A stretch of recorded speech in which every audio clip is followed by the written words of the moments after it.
नमस्कार विद्यार्थी मित्रांनो, आपले मॅथ्स गुरु या सामान्य चॅनलमध्ये स्वागत आहे. विद्यार्थी मित्रांनो, आज आपण अंकगणितमधील घटक दुसरा अभ्यासणार आहोत.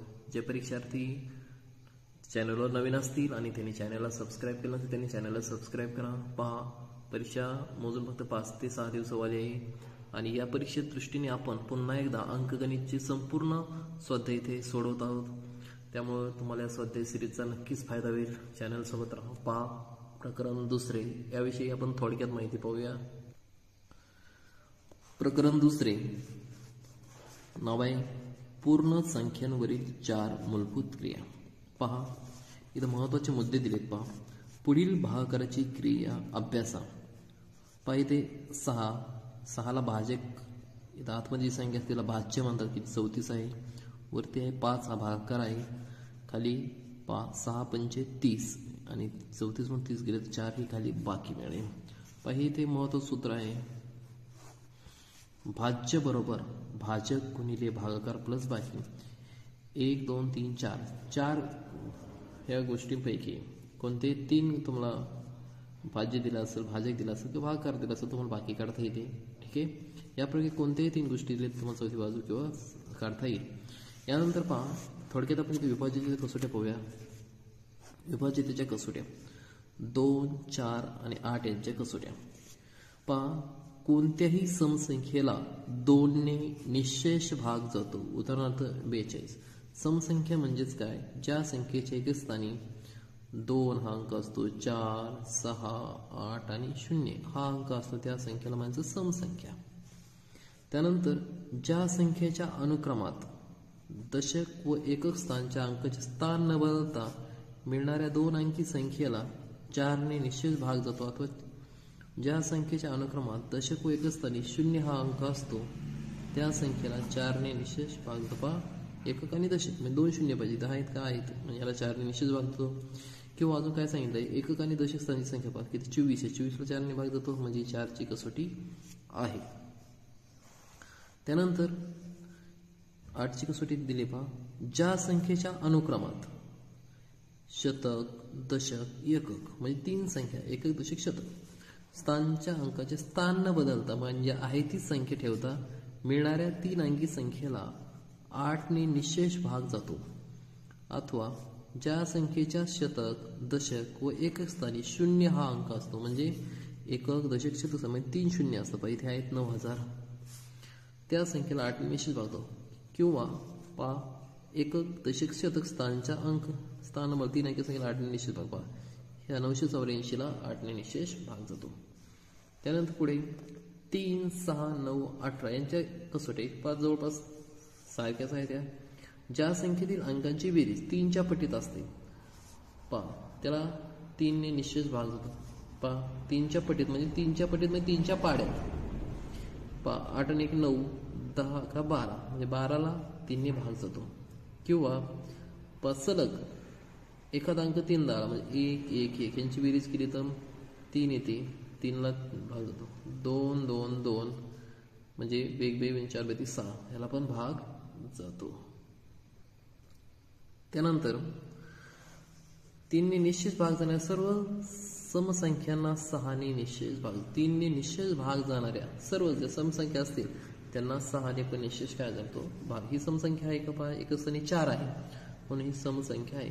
यांची बेरीज करा. 5 आणि 3 8 8 आणि 4 12 म्हणजे याला 6 ने भाग जातो. त्यानंतर ज्या संख्येच्या अंकांची बेरीज ठीक आहे 9 च्या पटीत असते म्हणजे 9 च्या पाड्यात असते त्या संख्येला 9 ने निशेष भाग जातो. उदाहरणार्थ पहा, एक संख्या दिलेली आहे. पहा, 8 आणि 2 10 10 14 15 16 17 आणि 18 9 2 18. ज्या समसंख्येला 9 ने भाग जातो त्या संख्येला 18 ने निश्चित भाग जातो. ही समसंख्या आहे 2 एकच स्थानी आहेत. पहा, 9 9 2 11 11 7 18 म्हणजे 18 ने भाग जातो आणि 9 ने पण भाग जातो. त्यानंतर पुढे आहे 5 आणि 10 च्या कसोट्या. ज्या संख्येच्या एकक स्थानी 0 किंवा 5 यापैकी एखादा अंक असतो त्या संख्येला 5 ने निशेष भाग जातो. पहा, इथे 5 आहे आणि 0 ह्या संख्येला 5 ने भाग जातो. त्यानंतर 10ची कसोटी पहा. ज्या संख्येच्या एकक स्थानी 0 हा अंक असतो त्या संख्येला 10 ने निशेष भाग देतो. उदाहरणार्थ 530 भाग दिला तर उत्तर आलं 53. त्यानंतर 11ची कसोटी. ज्या संख्येतील समस्थानच्या अंकाची बेरीज व विषमस्थानच्या अंकाची बेरीज यांच्यातील फरक 0 किंवा 11 ने निशेष भाग जाणाऱ्या संख्येत का पाहिजे किंवा 11च्या पटीत पाहिजे त्या संख्येला 11 ने निशेष भाग देतो. पाहिजे एक संख्या दिली 59,125. या संख्येतील समस्थानचा अंक म्हणजे समसंख्येचा अंक म्हणजे 2 नंबरचा पहा. किंवा तुम्हाला हे कळत नसतं तर झिकझॅक लक्षात ठेवा. 5 9 1 2 4 पहा. ह्याला नंबर दिला तर 1 म्हणजे विषम स्थानचा अंक पहा. त्यानंतर आपण इथं 5 1 5 त्यानंतर 9 2 अशी मांडणी जर लक्षात ठेवली झिकझॅक तर लक्षात येईल. 5 आणि 1 6 6 आणि 5 11 9 2 11 यांची वजाबाकी केली उत्तर आलं 0. ठीक आहे. त्यानंतर असं विचार केला ह्याने पहा समस्थानच्या अंकाची बेरीज म्हणजे 2 नंबरला पण सम आहे पहा 1 2 3 4 हे पण सम आहे.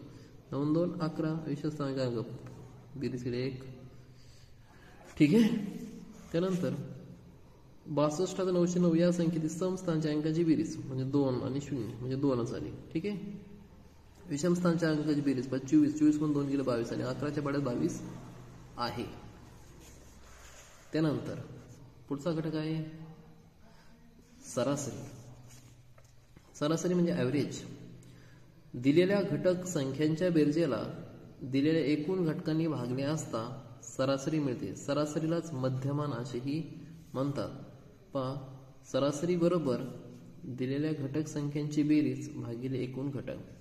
बरं तुम्हाला जर असा प्रश्न विचारला सरासरी दिली आणि एकूण घटक दिले तुम्ही बेरीज करा. एकूण बेरीज करण्याचे सूत्र पहा. एकूण बेरीज बरोबर सरासरी आणि एकूण घटकचा गुणाकार. एकूण बेरीज बरोबर सरासरी सरासरी गुणिले एकूण घटक म्हणजे हे एकूण बेरजेचं सूत्र तुम्हाला इथे मिळेल. लक्षात ठेवा तुम्ही. त्यानंतर पाहिजे एक उदाहरण दिलंय 1 2 5 6 10 या संख्येची सरासरी किती 1 2 3 4 5 5 अंकांची असताना 5 लिहिले यांची बेरीज केली पहा 25 आली. ठीक आहे. आणि छेदस्थानी हे 5 ला 5 5 25 पहा सरासरी किती आली 5 आणि एकूण घटक आहेत 5. तुम्हाला एकूण बेरीज विचारली 5 गुणिले 5 25 येते. ठीक आहे. त्यानंतर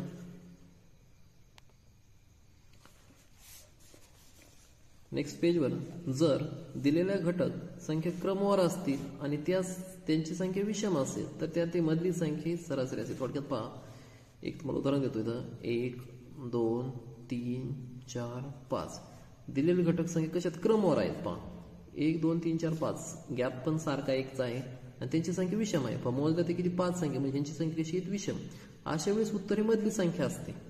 ठीक आहे. तर ती मधली संख्या ही सरासरी असते. पहा कळत नसेल पहा इकडे 2 सोडले इकडे 2 सोडले मधले उत्तर आले. किंवा पहिली संख्या शेवटची संख्येची बेरीज करा 1 आणि 5 6 किती संख्या गेल्या 2 6 1 2 संख्या गेल्या पण 2 ने भाग दिला उत्तर आलं 3. किंवा मधल्या एकूण 2 नंबर घेतले एकूण पण 2 नंबर घ्यायचे 4 2 6 6 ला 2 ने भाग द्या 3 आला. ठीक आहे. इथे पण एक उदाहरण दिलंय 3 5 7 9 11 ही संख्या सरासरी किती 7 आहे. पहा फरक पहा 2चा आहे म्हणजे ह्या 2 संख्या गेल्या ह्या 2 संख्या उत्तर आलं 7. किंवा सांगितल्याप्रमाणे पहिली संख्या किती 3 3 शेवटची संख्या 11 11 आणि 3 14 14 ला 2 ने भाग दे उत्तर आलं 7 म्हणजे 7 ही या गटातील काय तर मधली संख्या आहे. त्यानंतर या संख्येत सरासरी 4 आहे. पहा 1 2 3 4 5 6 7 अंक येतात म्हणजे 3 इकडे कट झाले 3 इकडे कट झालं उत्तर आलं मधली संख्या. किंवा 7 आणि 1 8 2 संख्या येत्या म्हणून 8 ला 2 ने भाग दिलं उत्तर आलं 4.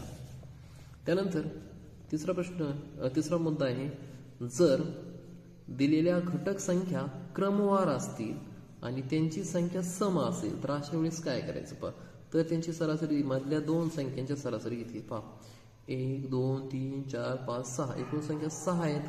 ठीक आहे. म्हणजे संख्या कशा आहे तर सम आहे. अशा वेळेस उत्तर काय घ्यायचे त्यांची मधल्या 2 संख्यांची सरासरी एवढी असेल. बरं ठीक आहे. मधल्या 2 संख्या कोणत्या येतात 5 आणि 7 7 आणि 5 12 12 ला 2 ने भाग दिला उत्तरला 6. किंवा 11 आणि 1 12, 12 2 भाग द्या 6च उत्तर येते. ठीक आहे. येथे 5 व 7 मधल्या दोन संख्या किंवा पहिली आणि शेवटची घेतली तरी चालतंय. त्यानंतर बी पहा 14 आणि 4 18, 18 2 भाग द्या उत्तरानं 9 किंवा मधल्या वाटलं 2 घ्या 8 + 10 18 आणि 2 भाग 9. ठीक आहे. अशा प्रकारे इथे आपण प्रकरण दुसऱ्याची संपूर्ण माहिती पाहिलेली.